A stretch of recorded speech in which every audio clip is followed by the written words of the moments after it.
Surtout ne regardez jamais ce film seul le soir, sinon vous ferez à coup sûr des cauchemars. L'histoire se déroule il y a 80 ans. Grace, l'héroïne, vit seule avec ses 2 enfants dans un manoir isolé, attendant le retour de son mari parti au front. C'est une demeure étrange, perpétuellement enveloppée d'un épais brouillard. Un jour, Grace se réveille d'un cauchemar et entend frapper à la porte. En ouvrant, elle découvre 3 personnes venues postuler comme domestiques. Grace est ravie, car ses précédents serviteurs ont mystérieusement disparu du jour au lendemain, et elle a justement besoin d'aide pour les tâches ménagères. Elle leur expose alors quelques règles étranges. Premièrement, le manoir compte 30 pièces, et avant d'entrer dans l'une d'elles, il faut impérativement verrouiller la porte précédente. Deuxièmement, partout où se trouvent les enfants, tous les rideaux doivent être tirés, car le fils et la fille de Grace sont extrêmement sensibles à la lumière, et quelques minutes d'exposition pourraient mettre leur vie en danger. La nouvelle gouvernante trouve cela bien étrange. Ces 2 enfants semblent en parfaite santé, nullement malades. Un jour, la fillette demande soudain à la gouvernante si elle aussi va les abandonner. La gouvernante répond que non.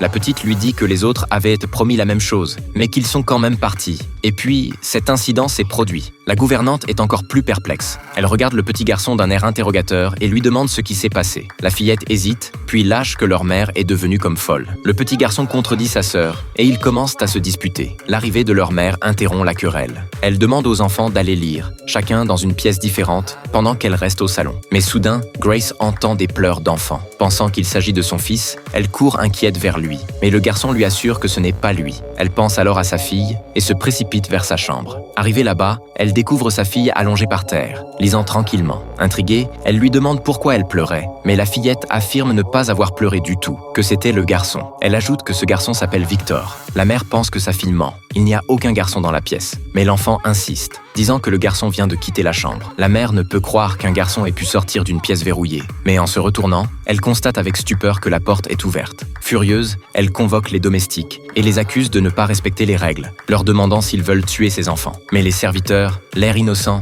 jurent que ce n'est pas leur faute. En pleine nuit, la fillette réveille son petit frère et lui dit qu'un garçon a ouvert les rideaux. Le garçon refuse de la croire, persuadé que c'est une farce de sa sœur. Celle-ci se retourne et lui affirme que le garçon est caché derrière le rideau. Le petit garçon, effrayé, respire bruyamment. Y a-t-il vraiment quelqu'un derrière le rideau? Sans réfléchir davantage, il se réfugie sous sa couverture, suppliant sa sœur d'arrêter de lui faire peur. Mais la fillette commence à parler dans le vide, et en même temps, elle entend la voix d'un garçon. Le petit frère est terrorisé, il pleure et supplie sa sœur d'arrêter d'imiter la voix d'un garçon pour l'effrayer. Mais elle se tourne vers lui et demande à Victor de toucher le visage de son frère pour prouver qu'elle ne ment pas.